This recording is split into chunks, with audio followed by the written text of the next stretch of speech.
찬송가 539장, 찬송가 539장 찬송하시고 예배 시작하시도록 하겠습니다.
여호와여, 내가 만민 중에서 주께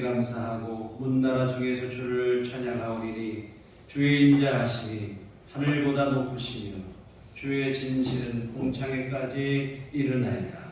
하나님이여 주는 하늘 위에 높이 들리시며 주의 영광이 온 땅에서 높임 받으시기를 원하나이다. 아멘. 다 같이 자리 지나셔서 찬송가 29장 찬송가 29장 함께 전념하시겠습니다.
전능하사 주를 만드신 하나님 아버지를 내가 믿사오며 그의 아들 우리 주 예수 그리스도를 믿사오니 이는 성령으로 잉태하사 동정녀 마리아에게 나시고 본디오 빌라도에게 고난을 받으사 십자가에 못 박혀 죽으시고 장사한 지 사흘 만에 죽은 자 가운데서 다시 살아나시며 하늘에 오르사 전능하신 하나님 우편에 앉아 계시다가 저리로서 산 자와 죽은 자를 심판하러 오시리라. 성령을 믿사오며 거룩한 공예와 성도가 서로 교통하는 것과 죄를 사하여 주시는 것과 몸이 다시 사는 것과 영원히 사는 것을 믿사옵나이다. 아멘. 성시교독은 교독은 63번입니다. 성시교독은 교독은 63번 시편 145편 말씀 들어가시겠습니다. 왕이신 나의 하나님이여 내가 주를 높이고 영원히 주의 이름을 송축하리이다. 내가 날마다 주를 송축하며 영원히 주의 이름을 송축하리이다. 여호와는 위대하시니 크게 찬양할 것이나 그의 위대하심을 측량하지 못하리로다. 때로 주께서 행하시는 일을 크게 찬양하며 주의 등하지를 선포하리로다. 주의 존귀하고 영광스러운 위엄과 주의 기이한 일들을 나는 작은 소리로 읊조리리이다. 사람들은 주의 두려운 일의 권능을 말할 것이요 나도 주의 위대하심을 선포하리이다. 그들이 주의 크신 은혜를 기념하여 말하며 주의 의를 노래하리이다. 여호와는 은혜로우시며 긍휼이 많으시며 노하기를 더디하시며 인자하심이 크시도다. 여호와께서는 모든 것을 선대하시며 그 지으신 모든 것에 긍휼을 베푸시는도다. 여호와여 주께서 지으신 모든 것이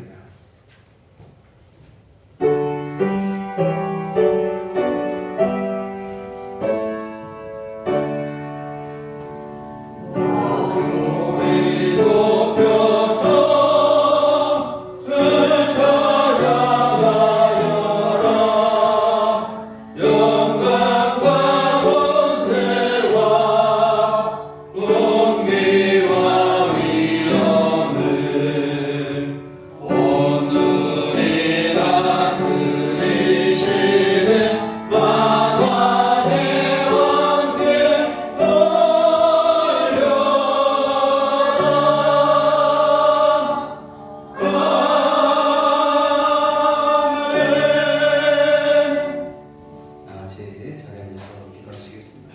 김정희 목사님께서 기도해 주시겠습니다.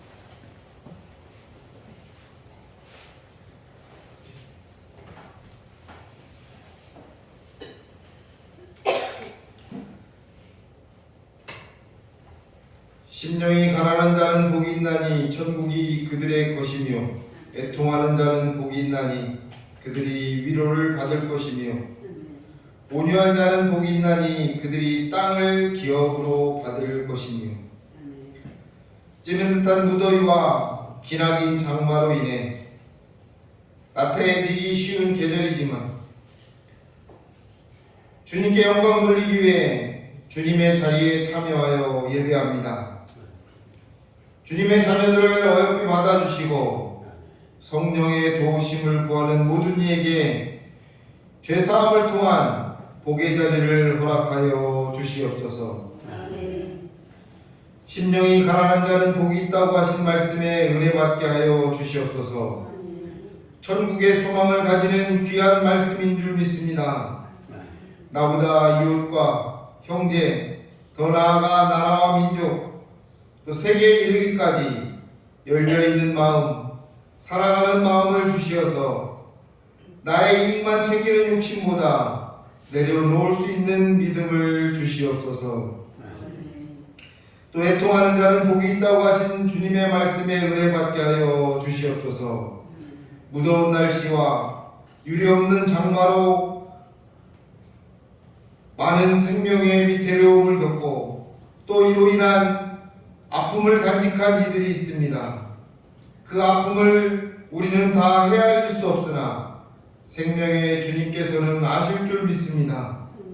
성령님 보내주셔서 위로의 은혜를 받게 하여 주시옵소서. 세상이 험악해지고 메말라가고 있지만 그곳에서도 위로하시고 용기 주시는 주님을 만나게 하여 주시옵소서. 경제적으로나 육체적으로 또 외적으로 힘들어하는 이들도 많습니다. 견디기 힘든 일로 인해 쓰러지기 일보 직전인 이들도 있습니다. 주님 지켜주시고 위로해 주시고 주님을 통해 일어날 수 있는 소망을 갖게 하여 주시옵소서. 온유한 자는 복이 있다고 하신 주님, 우리들 교회 모든 성도들이 온유한 자의 복을 누리게 하여 주시옵소서. 나의 뜻대로가 아니라 협력하고 순종하는 온유의 품격을 지니는 자들이 되게 하여 주시옵소서. 더할 나위 없는 모두를 품을 줄 아는 마음을 지니게 하여 주시고 주님을 닮아가는 모습으로 변하게 하시어 이웃과 형제들에게 주님의 향기를 발산하는 모습으로 믿음의 본보기가 되게 인도하여 주시옵소서. 땅의 기업을 받게 하여 주시옵소서. 오늘도 목사님을 통해 주시는 귀한 말씀에 은혜 받게 하여 주실 줄로 믿습니다. 그 말씀대로 순종하여 답답하게 꽉 막혀있던 모든 것들이 해결되어지고 무더운 여름이지만 가장 시원함을 느끼는 말씀의 은혜를 경험하게 하여 주시옵소서. 복 있는 자의 자리에 앉게 하시며 또 어려운 때일수록 더욱 다가와 지켜주시는 복의 근원이 되시는 예수 그리스도의 이름으로 간절히 기도합니다. 아멘.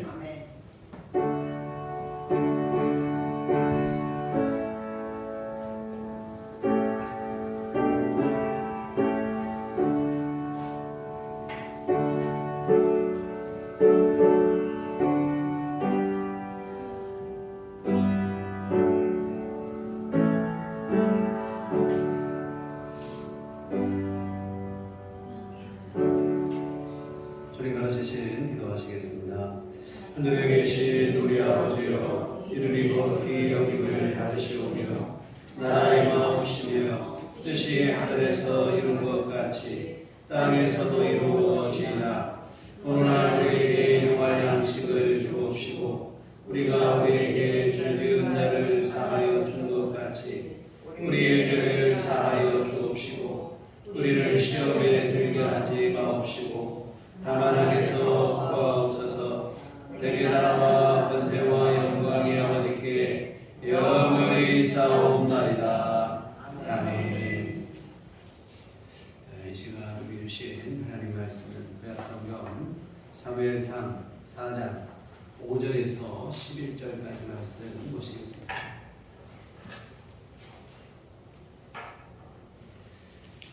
사무엘상 4장 5절로 11절 다 같이 한 목소리로 합독하시도록 하겠습니다.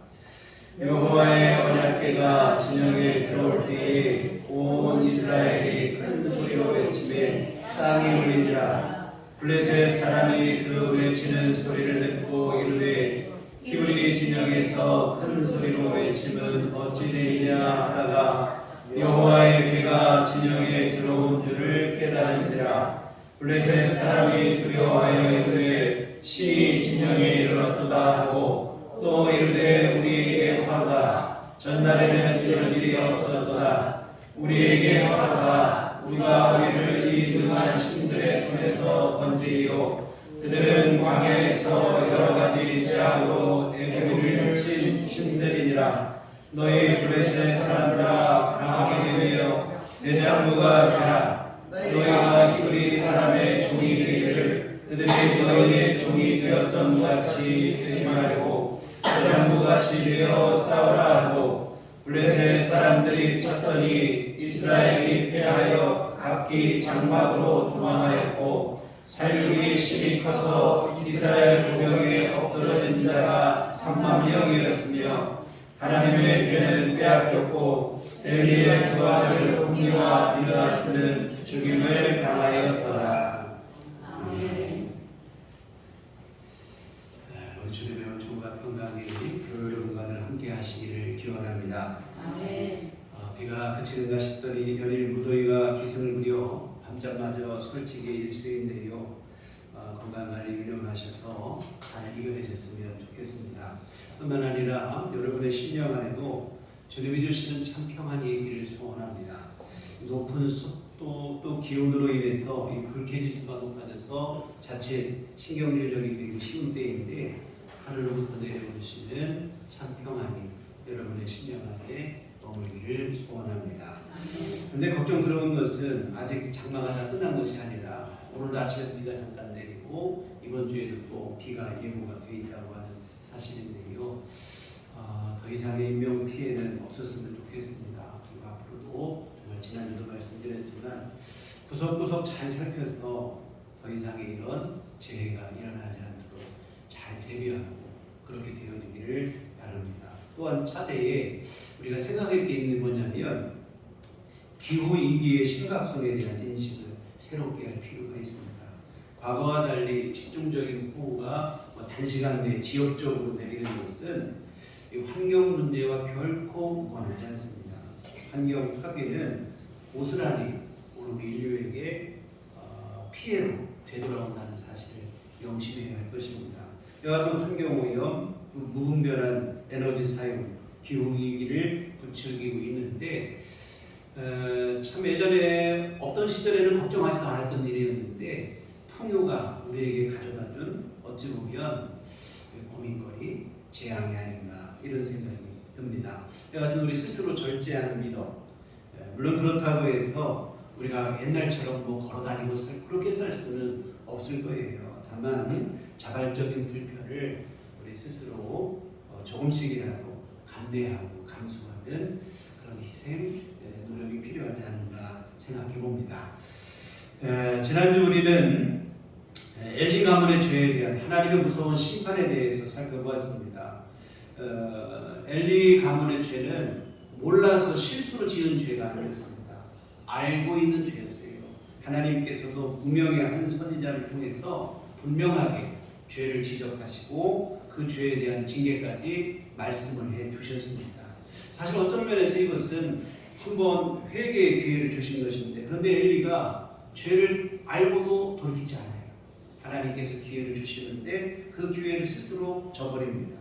이 하나님의 지적과 책망을 듣고도 여전히 그냥 그 죄 가운데 계속 살아가는 겁니다. 결국 하나님은 뭐라고 하시냐면 사무엘을 통해 하시는 말씀이 엘리의 죄는 제사로도 예물로도 어떤 속죄 제사로도 용서받지 못할 것이다.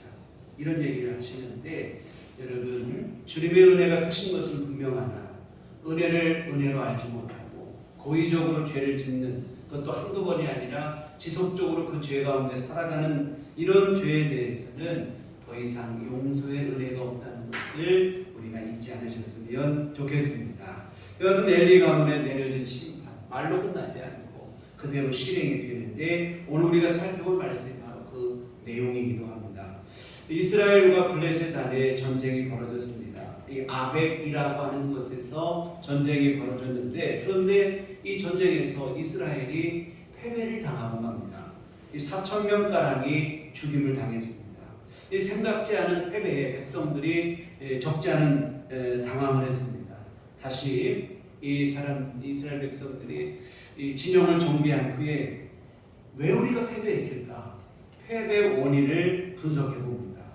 근데 내린 결론이 뭐냐면, 하나님의 법궤가 우리와 함께하지 않으셨기 때문에 패배했다. 그러니 지금이라도 하나님의 법궤를 이 진영으로 모시온다면 우리가 이길 수 있을 것이다. 그런 결론을 내려요. 오늘 본문 전에 있는 3절에 보면, 백성이 진영으로 돌아오며 이스라엘 장로들이 이르되 여호와께서 어찌하여 우리에게 오늘 블레셋 사람들 앞에 패하게 하셨는고 여호와의 언약궤를 실로에서 우리에게로 가져다가 우리 중에 있게 하여 그것으로 우리 원수들의 손에서 구원하게 하자 하니. 언약궤, 법궤, 언약궤 뭐 이렇게 부르는데, 이 언약궤, 법궤는 십계명 두 돌판이 보관이 되어 있는 그 상자, 궤장 모양으로 되어 있는 상자죠. 하나님의 임재의 상징이기도 한 것이 이 법궤입니다. 이와 같은 이 법궤를 모셔오지 않아서 우리가 전쟁에 진 것 같다. 그러니 실로에서 법궤를 모셔오자. 그러면 하나님이 함께 하심으로 우리가 이길 것이다. 이 결정에 따라 법궤를 예루살렘 진영 가운데 모셔왔습니다. 이처럼 언약궤, 이 법궤가 진영으로 들어오자 이스라엘 군사들은 뭐 사기가 충천한 거예요. 금방 전쟁이라도 이긴 것처럼 함성을 지르기 시작합니다. 이 함성이 얼마나 컸던지 블레셋 진영에까지도 다 들릴 정도예요. 블레셋 군대가 의아스럽죠. 전쟁에 패배한 사람들이 갑자기 이렇게 함성을 지르니까 도대체 이게 무슨 일인가 알고 보니 법궤가 예루살렘 진영, 이스라엘 진영으로 들어왔다는 사실을 알게 된 거예요. 이 사실을 알고는 블레셋 군대에 비상이 걸렸습니다. 오늘 8절과 9절 말씀인데, 우리에게 화로다. 누가 우리를 이 능한 신들의 손에서 건지리요. 그들은 광야에서 여러 가지 재앙으로 애굽인을 친 신들이니라. 너희 블레셋 사람들아, 강하게 되며 대장부가 되라. 너희가 히브리 사람의 종이 되기를 그들이 너희의 종이 되었던 것 같이 되지 말고 대장부같이 되어 싸우라고.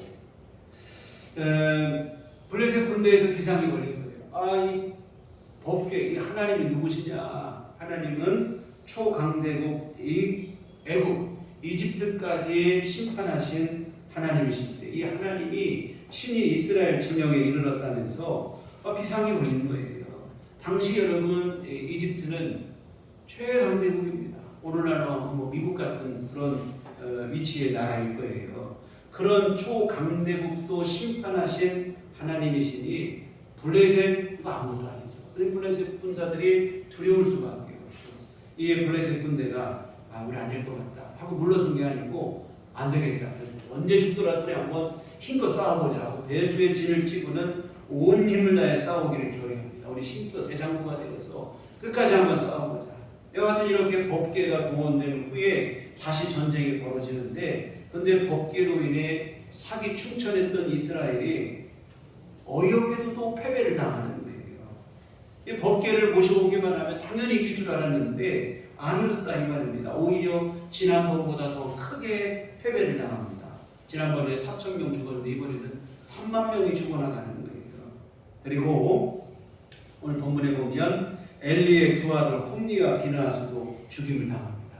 지난주에 보신 하나님께서 심판을 예고하신 그대로 실행이 되는 거예요. 그런데 여러분, 더 문제는 뭐냐면 이 전쟁의 패배로 인해서 법궤까지 빼앗겼다고 하는 사실입니다. 오늘 말씀 11절, 하나님의 궤는 빼앗겼고 이렇게 되어 있어요. 지금까지 한 번도 이스라엘 떠난 적 없던 법궤인데 이 법궤가 빼앗겨서 블레셋 땅으로 옮겨지게 되는 거예요. 이 하나님의 임재의 상징, 하나님의 함께하심의 상징인 법궤가 힘없이 끌려가고 말았는데요. 왜 이런 일이 벌어졌을까? 하나님은 무능해서 블레셋을 멸하지 못해서 이렇게 됐는가? 그렇지 않아요. 지금까지 이스라엘은 한 번도 하나님을 찾지를 않았어요. 이스라엘 백성들이 평소에 하나님을 찾고 열심히 아니라 하나님을 찾지도 않다가 전쟁에서 불리하게 되니까 무슨 하나님의 법궤를 부족이라도 되는 양 법궤를 가져온 거라 이 말입니다. 그러니 하나님께서 불쾌하시죠. 오늘 사무엘상은 사사시대 말미입니다. 하나님을 왕으로 인정하지 않는 백성들의 시대예요. 자기 소견에 오는 대로, 다시 말해 자기 멋대로 살던 시대입니다. 이처럼 평소 하나님 없이 자기 멋대로 고집과 자기 주장과 성질대로 살던 사람들인데, 그런데 전쟁이 불리해지니까 갑자기 평소 찾지도 않은 하나님을 찾는 거예요. 법궤를 모셔왔으니 법궤로 왔으니까 이기겠지. 그러나 여러분, 이런 이스라엘의 행위는 하나님을 믿는 게 아니에요. 하나님을 높이는 것도 아닙니다. 오히려 하나님을 멸시하고 무시하는 처사에 지나지 않습니다. 여러분, 믿음도 없다가 갑자기 십자가 성호를 걷는다고 능력이 나타나는 거 아니잖아요. 하나님의 말씀을 믿지도 않으면서 성경책만 붙잡고 있다고 믿음이 되는 것도 아니라 이 말입니다. 여러분, 하나님의 임재의 상징인 법궤가 중요한 것은 사실이지만, 그렇다고 이 법궤를 마치 그냥 미신 섬기듯이 부족처럼 여기는 것은 이거 믿음이 아닙니다. 하나님은 램프의 요정 진이가 아니라 이 말입니다. 하나님은 우리의 종이 아니에요. 하나님 우리 삶의 주인이신 줄 믿습니다. 내 마음대로 이렇게 해도 저렇게 해도 다 그렇게 살다가 주여 하면 부르면 도와주시는 그런 분이 아니라 이 말입니다. 하나님을 향한 바른 믿음으로 우리 삶을 사셔야 될 줄 믿습니다. 사실 하나님에 대한 믿음만 분명하다면 굳이 법궤를 모셔오지 않아도 하나님께서 그 가운데 역사하시는 줄 믿습니다. 사무엘하 15장에 보시면 법궤에 대한 또 다른 일화가 기록이 되어 있어요. 다윗이, 이때는 언제였냐면 다윗이 아들 압살롬에게 반역을 당해서 참 어이없게도 피난길에 오르는 그때였다 이 말입니다. 이 다윗의 생애에 있어서 가장 피눈물 나는 시절이 아닐까 생각이 드는데요. 피를 나는 아들, 그 아들이 오히려 아버지에게 칼을 들이밀어 결국 아버지는 궁궐을 비우고 피난길에 오르게 되는데, 다윗이 피난길에 오르는데 얼마나 슬픈지 자기 머리를 가리고 맨발로 피난길에 올랐다고 성경은 기록하고 있습니다. 여하튼 그런데 이 모든 일들이 사실은 다윗의 범죄에 대한 하나님의 징계적 측면이 강합니다. 다윗은 우리아의 아내 밧세바를 범하는 음행을 저질렀고, 그리고 그 범죄를 감추기 위해서 그의 남편 충성스러운 장수 우리아 장군을 전쟁터에 몰아넣어서 죽이는 그런 파렴치한 죄까지 지었습니다. 이런 범죄를 지은 이후에 다윗의 집안에 불미스러운 일들이 계속 벌어지는데, 그 정점이 바로 뭐냐면 아들 압살롬의 반역이었다 이 말입니다. 이와 같은 압살롬의 반역에 의해서 다윗이 궁을 비우고 피난길에 오르는데, 그런데 이 피난길에 오르는 중에 제사장 사독이 레위 사람들과 함께 이 하나님의 법궤를 메고 다윗을 쫓아오는 거예요. 뭐냐면 이 피난길에 법궤를 메고 함께 가려고 했던 거예요. 사실 여러분, 계속 말씀드리지만 법궤는 하나님의 임재의 상징입니다. 이 법궤는 이스라엘의 통치자로서의 정통성을 입증하는 데 있어서 가장 중요한 도구가 되어집니다. 이스라엘의 진짜 임금이 누구냐? 지금 반역하는 압살롬이냐? 아니라는 거예요. 법궤가 함께하고 있는 다윗이다. 이렇게 자기의 정통성을 주장할 수 있는 중요한 도구가 바로 법궤라 이 말입니다. 그런데 여러분, 다윗은 피난 가는 입장이지만 제사장 사독에게 뭐라고 하냐면 법궤와 함께할 수 없다는 거예요. 이런 얘기를 합니다. 사무엘하 15장 25절 26절에 왕이 사독에게 이르되 보라, 하나님의 궤를 성읍으로 도로 메어가라. 만일 내가 여호와 앞에서 은혜를 입으면 도로 나를 인도하사 내게 그 궤와 그 계신 데를 보이시리라. 그러나 그가 이와 같이 말씀하시기를 내가 너를 기뻐하지 아니한다 하시면 종이 여기 있사오니 선이 여기는 대로 내게 행하시옵소서 하니라. 이게 무슨 얘기냐면 법궤, 어찌 법궤가 함께 피난길에 가겠느냐. 하나님의 법궤를 다시 예루살렘 성으로 모셔가라. 그러면서 하는 말이 뭐냐면 내가 지금 제 죄를 지어서 이렇게 어려움을 당하지만 하나님 앞에 다시 은혜를 잊게 된다면 그때 내가 예루살렘에 다시 돌아가서 하나님의 법궤 앞에 내가 그때 하나님께 경배할 것입니다. 만일 그렇지 않고 내가 그냥 이렇게 징계를 받고 끝난다면 이거 하나님께서 행하신 일이니 내가 그 벌을 받아야 되지 않겠느냐, 이런 얘기를 하는 거예요. 여하튼 지금 나는 죄를 짓고 벌을 받고 있는 중인데 어찌 내가 이 위기를 모면하겠다고 하나님의 법궤를 피난길에 함께 끌고 다니겠느냐. 그럴 수 없다는 거예요. 하나님 앞에 내가 죄를 지은 것도 죄송한데 피난길의 법궤를 동행시키는 것은 더 큰 죄를 짓는 것이다. 이런 얘기로 한 말입니다. 여러분, 이게 바로 진정한 믿음인 줄 믿습니다. 오늘 이스라엘 백성들이 보여준 것과는 전혀 다른 마음 자세입니다. 다시 말씀드리지만 지금 다윗이 가장 큰 위기에 놓여 있어요. 백성들의 민심이 점점 압살롬에게로 이탈하고 있다 이 말입니다. 사실 다윗과 피난길에 함께 오는 사람이 많지가 않았어요. 여러분, 이때 가장 큰 힘이 되는 것은 다시 말씀드리지만 제사장 그리고 법궤입니다. 이스라엘은 민족 공동체이기 이전에 신앙 공동체예요. 하나님에 대한 믿음으로 하나 된 나라라 이 말입니다. 그러면 법궤가 가지고 있는 의미가 결코 작지가 않아요. 이스라엘의 통치자로서의 정통성을 주장하는데 법궤 그리고 법궤와 함께한 제사장, 이보다 더 좋은 도구가 없다 이 말입니다. 그런데 다윗은 자기 욕심을 위해서 하나님을 자기 마음대로 그냥 대하지 않습니다. 하나님 무시하지 않아요. 나 살아보겠다고 하나님의 법궤를 내 마음대로 끌고 다닐 수는 없다는 거예요.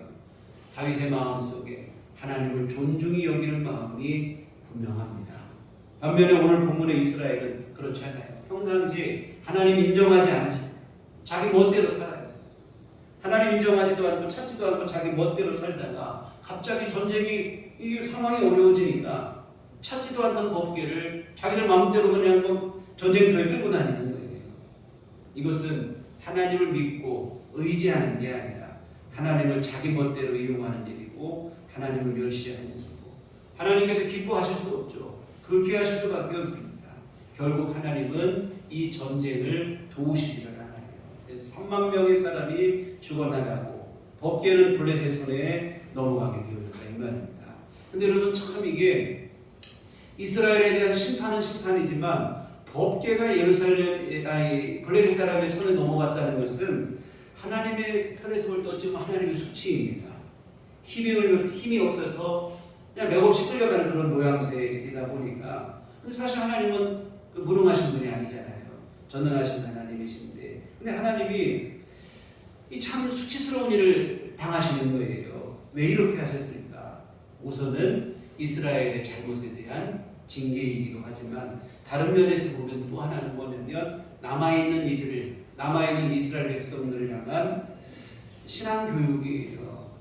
이스라엘 백성들에게 무엇이 진정한 믿음인가를 알려주시는 거예요. 믿음도 없으면서 법궤만 끌고 다닌다고 믿음이 되느냐? 그렇지 않다는 것을 가르치신다 이 말입니다.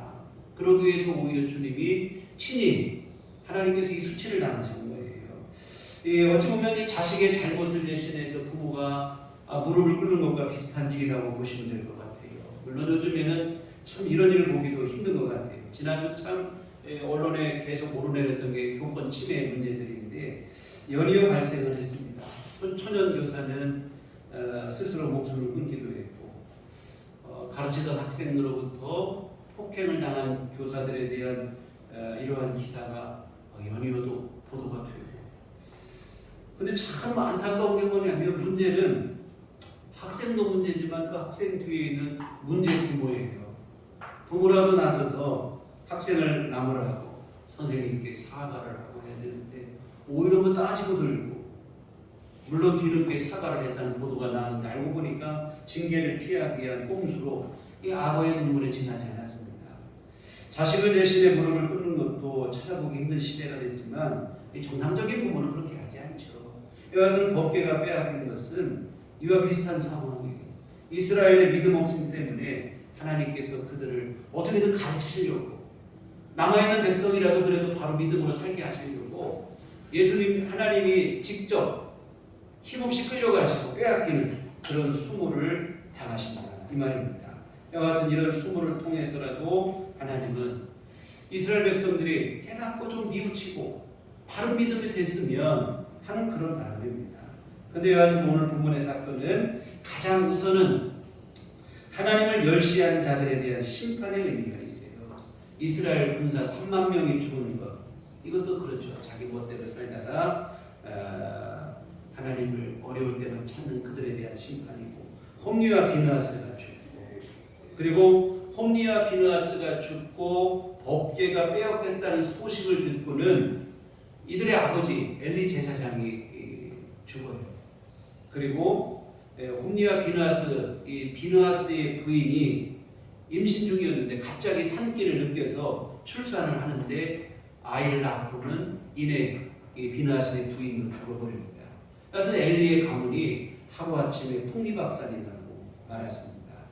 우리 지지난주에 보셨던 것처럼 하나님을 멸시하는 자, 하나님께서도 경멸히 여기시겠다고 하셨는데요. 하나님의 은혜를 무시하고 멸시하고 자기 멋대로 살다가 결국은 이렇게 됐습니다. 그런데 여러분, 마지막 날 심판날에는 더욱 분명하게 하나님이 심판하시게 될 것인데, 우리가 하나님 두려운 줄 알고 살아가는 마음이 우리 안에 필요할 줄 믿습니다. 하나님의 징계가 그냥 막 즉각적으로 잘못하면 매를 맞고 이러면 우리가 그래도 정신이 바짝 날 텐데, 그렇지 않다 보니까 자꾸 오만방자한데요. 여러분, 하나님은 길이 참으시지만 지난주 말씀드린 것처럼 영원히 참으시는 건 아니에요. 때가 되면 하나님의 심판의 날이 옵니다. 여러분, 두려운 줄 알고 하나님 앞에 믿음으로 우리 삶을 사셔야 될 줄 믿습니다. 그래서 우리가 더욱 겸손히 주 앞에 믿음으로 살아가는 이 철부지가 아닌 성숙한 믿음의 자녀가 되었으면 좋겠습니다. 이와 같은 블레셋과의 전쟁이 이렇게 끝이 났어요. 그리고는 아까 말씀드린 것처럼 법궤가 빼앗겼습니다. 그러면 빼앗긴 법궤는 어떻게 되었을까 하는 것을 좀 살펴보려고 합니다. 하나님이 무능하신 분이 아닌데 블레셋에 의해서 빼앗겼으니, 다시 말씀드리지만 어찌 보면 하나님의 수모 중의 수모입니다.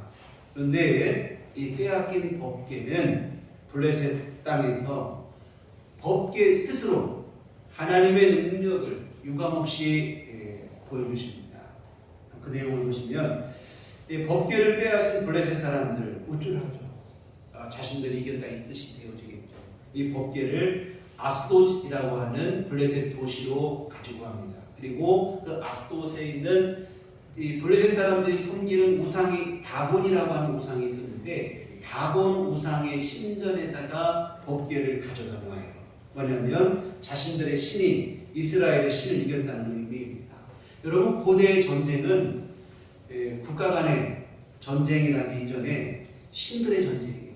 각자 자기들이 섬기는 신들 중에 누가 더 세냐, 이런 얘기라 이 말입니다. 그런데 블레셋이 이겼으니 어떤 생각이 있냐면 하나님보다 오늘 우리가 섬기고 있는 신 다곤 신이 더 힘있다, 우쭐거리는 거예요. 다곤 신상 앞에 하나님의 법궤를 전쟁에서 빼앗은 전리품처럼 갖다 바친 거예요.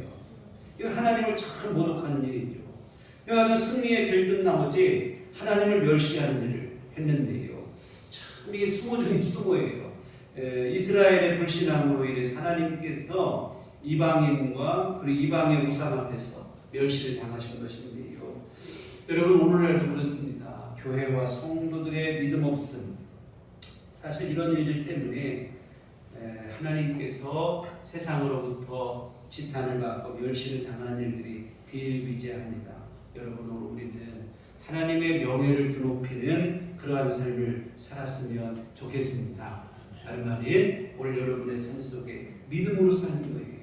믿음으로 살아야 하나님께서 영광을 받으시고 칭송을 받으십니다. 그렇지 않고 교회와 성도들이 믿음 없는 모습으로 형편없이 살아가게 되면 하나님이 세상으로부터 멸시를 받게 되어 있어요. 여러분, 우리가 예배 중에 찬송 중요합니다. 우리 마음을 다해 기쁨으로 하나님께 찬송은 중요한데 찬송은 입으로만 부르는 게 아니에요. 오늘 우리의 진정한 찬송은 삶으로 부르는 찬송이 되어져야 될 줄 믿습니다. 여러분 우리가 세상에서 내 주어진 삶의 자리에서 빛과 소금으로 사는 일입니다. 그러면 우리의 착한 행실을 보고 믿지 않는 세상 사람들도 하나님 아버지께 영광을 돌리게 될 것이다. 예수님께서 말씀하셨어요. 우리의 바른 행실과 삶을 통해서 믿지 않는 사람들마저도 하나님께 이게 그러면 진짜 찬송이 되어지지 않겠습니까? 정작 하는 일은 하나님 욕먹이는 일만 하고는 입으로는 뭐 우리 아름다운 찬송을 해도 하나님께 찬송이 되지 못해요. 오히려 이것은 비아냥이 될 수도 있습니다. 지난주에 현직 대통령의 장모가 사문서 위조로 실형을 받았어요. 통장 잔고 증명서를 위조하는 것인데 사실 이거는 아무나 할 수 있는 일도 아니고 해서는 절대 안 되는 아주 중대한 명백한 범죄 행위입니다. 그런데 이런 명백한 범죄가 드러나고 실형이 선고가 됐는데도 자신은 하나님 앞에서 결백하다고 내가 여기서 죽어버리겠다고 이런 얘기를 하고 있으니 참 그런 무지막지한 말을 하면서 하나님의 이름을 들먹였다는 게 참 너무 부끄러운 것 같아요. 하나님의 이름이 그런 뜻을 하고 있는 게 아니라 이 말이죠. 이거는 하나님을 높이는 게 아니고 하나님의 명예를 실추시키는 일이고 하나님의 이름에 먹칠하는 일을 내지나지 않습니다. 이와 같은 오늘날 교회와 성도들의 타락으로 인해 하나님이 세상으로부터 멸시를 당합니다. 이 하나님 앞에 너무 송구한 일이 되어져요. 이와 같은 이스라엘 백성들의 믿음 없음 때문에 전능하신 하나님이 한낱 우상에 지나지 않는 다곤 신전하게 이게 전리품처럼 바쳐지는 이런 신세가 됐어요. 참 너무 참 안타깝고 주님께 죄송한 일이 되어지는데 그런데 여러분 이렇게 다곤 신전 앞에다가 하나님의 법궤를 받쳐놓고 다음날 한번 들어가 봤더니 깜짝 놀랄 일이 벌어진 거예요. 보니까 오히려 이번에 가보니까 법궤 앞에 다곤 신이 엎드려 절을 하고 있는 거예요. 이게 하나님의 권능 앞에 당연한 결과죠. 어찌 한낱 우상이 하나님을 이길 수 있겠습니까? 이와 같은 다곤 우상이 하나님 앞에 절을 하는 그런 형국이 됐어요. 이 모습을 본 블레셋 사람들은 얼른 다곤 신상을 일으켜서 다시 세워놨습니다. 그 다음날 보니까 이번에는 얼마나 심하게 엎드려졌는지 얼굴이 그냥 땅에 닿을 정도로 다곤 신이 법궤 앞에 엎드려 있어요. 그리고 또 얼마나 넘어질 때 세게 넘어졌는지 머리가 잘리고 두 손목이 부러지고 이렇게 되어졌다 이 말이에요. 여하튼 다곤 우상이 하나님과 겨룰 수 없는 하나님이 더 크시고 안전하신 분이라는 것을 하나님 스스로 보여주신 얘기를 믿습니다. 그런데 하나님은 다곤 신상에게만 이런 벌을 내리신 게 아니라 아스돗 지방 사람들에게도 벌을 내리셔서 그 지역에 독종을 발하게 해서 수많은 사람들이 죽어나가는 거예요. 이게 블레셋 사람들 도대체 이게 무슨 일이냐 하고는 법궤를 이거 혹시 우연히 이런 거 아닌가 모르니까 다른 도시로 한번 옮겨보자 어떻게 될까. 여하튼 이 법궤 때문에 부정 탔다고 생각을 하면서 다른 도시로 옮겨요. 그런데 가드 땅으로 옮겼더니 거기에서도 똑같은 일이 벌어지는 거예요. 사람들이 또 병에 걸리고 죽어나가는 거예요. 그러자 이번에는 어디로 옮기냐면 에그론이라고 하는 곳으로 옮깁니다. 그랬더니 에그론 사람들이 그냥 막 반발을 하는 거예요. 사무엘상 5장 10절 한번 보시겠습니다. 이에 그들이 하나님의 궤를 에그론으로 보내니라. 하나님의 궤가 에그론에 이른즉 에그론 사람이 부르짖어 이르되 그들이 이스라엘 신의 궤를 우리에게로 가져다가 우리와 우리 백성을 죽이려 한다 하고. 여러분이 참 코로나 처음 걸렸을 때 외국에서 발생했던 것에 돌아온 우리 국민들 그냥 생활 격리시설을 만들 때 우리 지역으로 온다가 반대를 하고 안 된다 나가 결사반대를 하고 그랬었던 일들이 있어요. 참 그런 일이라고 보시면 될 것 같아요. 이 전염병이 자꾸 일어나게 하는 법궤가 왜 하필은 우리 땅으로 오냐. 에그론 사람들이 반대를 하는 거예요. 여하튼 지금까지는 뭐 다곤 신이 넘어지고 또 가는 곳마다 독종이 바라는 것이 우연한 일이겠지 했는데 우연한 게 아니에요. 보니까 가는 곳마다 이렇게 되니까. 그래서 애그런 사람들이 왜 하필이면 우리 땅으로 오는가 반대를 합니다. 여하튼 가는 곳마다 사람들이 죽어나가는 재앙이 벌어지자 블레셋 사람들은 어떤 결론을 내리냐. 안 되겠다. 법궤를 예루살렘으로 돌려보내자. 오늘 사무엘상 5장 11절 12절에 보면 이에 사람을 보내어 블레셋 모든 박수의 방백을 모으고 이르되 이스라엘 신의 괴를 보내어 그 있던 곳으로 돌아가게 하고 우리와 우리 백성이 죽임당함을 면하게 하자 하니 이는 온 성읍이 사망의 환난을 당하니라. 거기서 하나님의 손이 엄중하심으로 죽지 아니한 사람들은 독한 종기로 치심을 당해 성읍의 부르짖음이 하늘에 사무쳤더라. 가는 곳마다 재앙이 일어나고 사람들이 죽어나가자 결정을 내리기를 하나님 두려워서 안 되겠다. 우리 이 법궤를 원래 있었던 이스라엘 땅으로 돌려보내자. 이렇게 결론을 내리고 여하튼 온 백성들이 하나님 앞에 두려운 마음을 갖게 된 것입니다. 여러분 서두에서 보시는 것처럼 전쟁터에 법궤를 모시고 가서도 전쟁에 패배를 했습니다. 그런데 그 빼앗긴 법궤는 도리어 블레셋 땅에서 권능을 발휘하십니다. 어느 누구의 도움 없이 법궤 스스로 하나님 혼자의 힘으로 독자적으로 블레셋 땅에 재앙을 내리시며 하나님의 권능을 유감없이 나타내시는 거예요. 하나님의 하나님 되심을 분명하게 보여주신 일인 줄 믿습니다. 법궤가 능력이 없어서 전쟁에 패한 것이 아니라는 것을 증명하신 사실이에요. 하나님께서 무능하셔서 블레셋과의 전쟁에서 패한 것이 아니라는 겁니다. 전쟁에서 패한 것은 하나님께서 무능해서가 아니라 사실은 이스라엘 백성들 안에 올바른 믿음이 없었기 때문이라는 사실을 하나님께서 분명하게 보여주신 것입니다. 이스라엘 백성들은 그냥 평소 믿음도 없으면서 법궤를 그냥 부적처럼 생각을 하고 맹목적인 신앙에 빠져 있었습니다. 근데 여러분 맹목적 신앙이라고 하는 것은 우상 숭배와 별로 다를 게 없어요. 믿음의 내용이 분명하셔야지 맹목적으로 내가 그냥 아니라 이 말입니다. 법궤만 있으면 된다. 아니라 이 말이에요. 법궤가 중요한 게 아니라 그 법궤의 주인이신 하나님에 대한 믿음이 분명한 줄 믿습니다. 하나님을 향한 신실한 믿음이 있어야 돼요. 여러분 경건의 모양이 아니라 경건의 능력이 있어야 이게 진짜 믿음이 되어집니다. 겉모양만 흉내낸다고 믿음이 되지 않아요. 하나님을 내 삶의 주인으로 분명히 믿고 하나님을 모시고 그리고 하나님의 뜻대로 살아가는 삶이 우리에게 반드시 뒤따라야 되지. 내가 교회 다니고 있다는 이유만으로 성도라는 이름을 갖고 있다는 이유만으로 믿음이 되지 않아요. 내가 하나님을 찾고 있다는 이유만으로 다 되는 게 아니고 맹목적이고 형식적인 믿음은 곤란하고 신앙의 내용이 여러분 안에 분명하셔야 됩니다. 그리고 하나님을 내 삶의 주인으로 삼고 언제나 어디서나 하나님과 동행하는 삶을 살아가셔야 됩니다. 그런데 오늘 본문의 이스라엘 백성들은 평상시 자기 멋대로 사는 거예요. 하나님도 없고 믿음도 없고 말씀도 없고 자기 멋대로 살다가 근데 갑자기 그냥 무슨 이유인지 법궤에 대한 믿음은 또 어떻게 있어가지고 신념이라고 할까요? 자기 오해기로 법궤만 있으면 됩니다. 뭐 이런 생각, 맹목적인 믿음에 빠져 있어요. 뿐만 아니라 또한 이스라엘 백성들이 끝까지 또 가지고 있었던 실수는 뭐였냐면 우리만 선택받은 민족이라고 하는 우리는 선택받은 민족이니까 하나님의 은총을 무조건 이룰 것이라는 그런 되지도 않은 선민의식을 맹목적으로 갖고 살았습니다. 근데 여러분 이런 것이 우리의 믿음을 대신해 줄 수 없어요.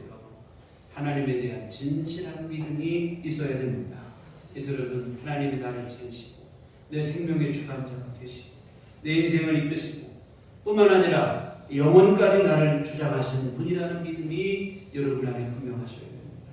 내가 어디로 나가서 어디로 가는가 하나님께로부터 와서 하나님께로 돌아가는 인생이라는 것을 여러분이 분명히 아시고 그래서 이제는 그 하나님을 주인으로 분명하게 모시고 하나님과 늘 동행하며 하나님의 뜻대로 순종하는 삶을 살아가셔야 됩니다. 언제나 어디서나 우리 예배당에서뿐만 아니라 예배할 때뿐만 아니라 언제나 어디서나 그렇게 살아가셔야 그게 그 사람의 진짜 믿음이 되어지는 것입니다.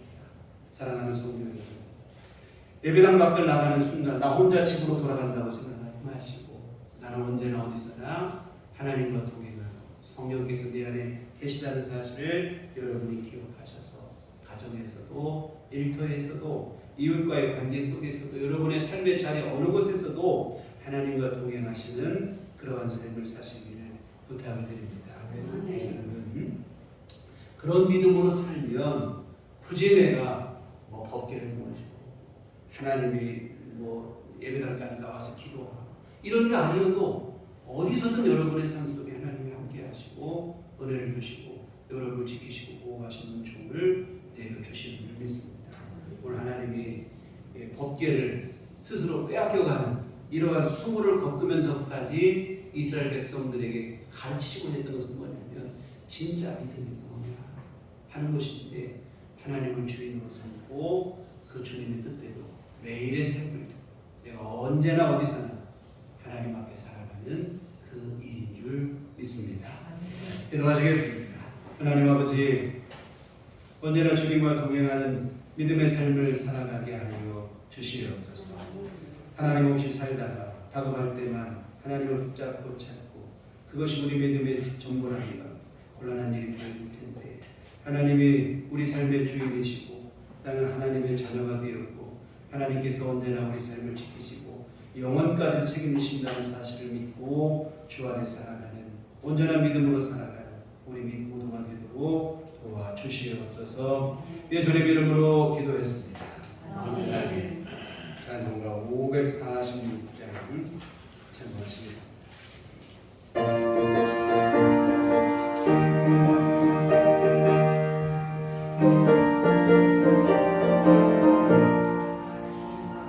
주님 약속하신 말씀 위에서 영원토록 주를 찬송하리라. 소리 높여 주께 영광 돌리며 약속 믿고 굳게 서리라. 굳게 서리 영원하신 말씀 위에 굳게 서리.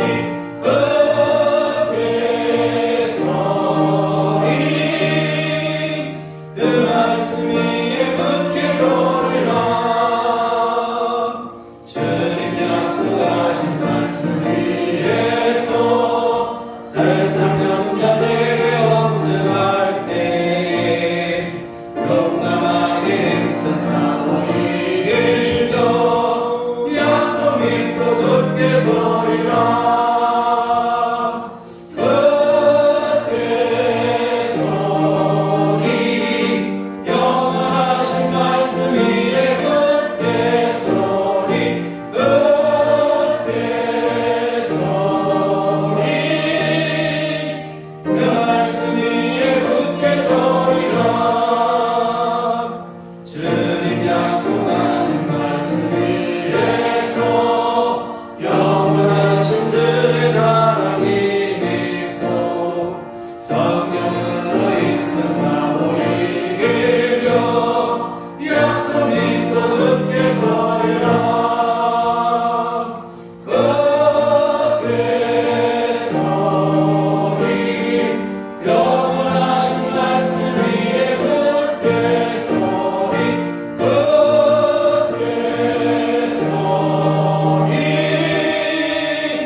하나님 아버지 감사합니다. 지난 한 주간도 우리를 지키시고 보호하시며 주의 은총 가운데 거하게 하시니 감사를 드립니다. 오늘도 주 앞에 나와 함께 예배하며 주의 말씀 마음에 새기게 하시길 감사를 드립니다. 아버지 하나님, 모든 은총 감사하는 주 앞에 헌금을 드립니다. 하나님 기뻐 받으시며 주님의 귀한 뜻 이루도록 쓰이는 곳마다 복을 내려 주시옵소서. 정성껏 헌금을 드리고 몸과 마음과 시간을 바쳐 주님을 예배한 우리 모든 사랑하는 성도들도 주님 기억하여 주시옵시고 한량없는 주의 은총 베풀어 주시옵소서. 무더위와 힘든 장마 기간 동안에도 하나님의 은총 가운데 늘 평강하게 하여 주시옵시고 건강할 수 있도록 하나님 은총을 베풀어 주시옵소서. 아버지 하나님, 하는 모든 일에 또한 주께서 범사가 복이 되게 하여 주시옵시고 주의 도우심과 은총 안에 살아가는 삶이 될 수 있도록 하나님이 이끄시고 함께해 주시옵소서. 늘 주님이 모든 삶의 순간마다 일마다 때마다 도우시고 은혜를 베풀어 주시옵소서. 아버지 하나님의 도우심 안에 진정한 기쁨과 평안과 만족을 누리는 삶이 될 수 있도록 하나님 돌보시고 함께해 주시옵소서. 우리 또한 모든 성도님들, 가정, 모든 가족들에게도 하나님 은총을 베풀어 주시옵고 어느 곳에 있든지 처처해서 주님의 도우심과 은혜를 누리며 살게 하여 주시옵시고 주님과 동행하는 믿음의 삶을 누리게 하여 주시옵시고 우리 주님은 총안에 승리하는 복된 삶들을 살아가게 하여 주시옵소서. 아버지 하나님, 앞으로 우리들 주님 앞에 더욱 기도하며 서게 하여 주시옵시고 주의 인도하심 따라 살게 하시고 믿음으로 승리하는 한 주간 되게 하여 주시옵소서. 예수님 이름으로 기도했습니다. 아멘. 교회 소식 시간입니다. 우리 서로 인사하실 때 주님만 바라봅시다.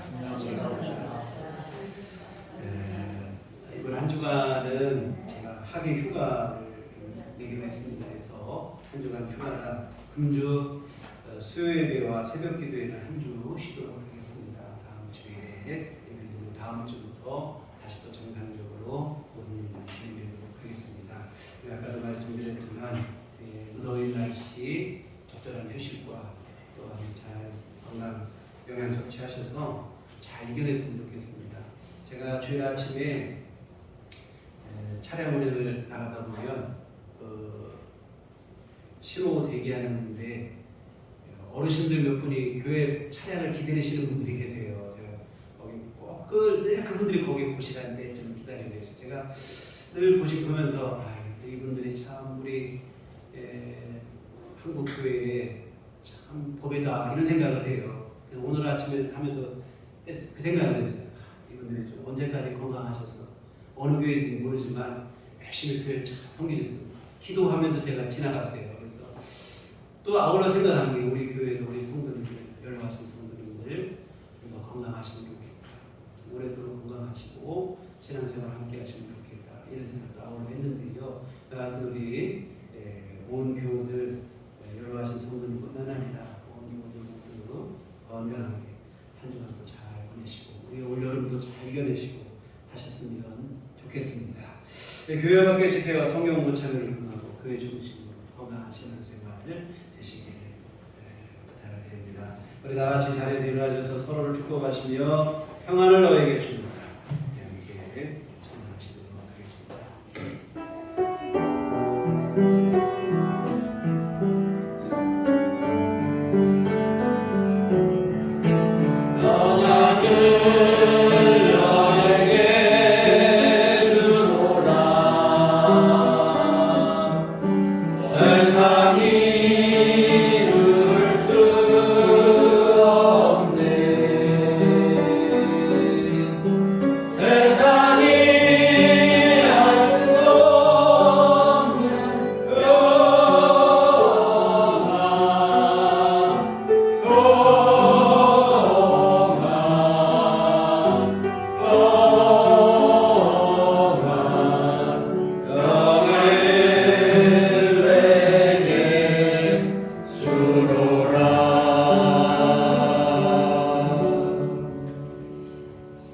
오직 성령이 너희에게 임하시면 너희가 권능을 받고 예루살렘과 온 유대와 사마리아와 땅끝까지 이르러 내 증인이 되리라.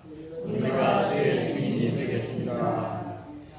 이제는 우리 주 예수 그리스도의 구속의 은혜와 하나님 아버지의 극진하신 사랑하심과 성령님의 유료 교통 역사 감화감동 충만하시니 주의 피로 세우신 우리들 교회 위임과 온전한 믿음으로 늘 주님과 동행하기를 소원하고 다짐하는 주의 모든 자녀들의 심령 위에 지금부터 영원토록 함께 계시기를 간절히 축원하옵나이다.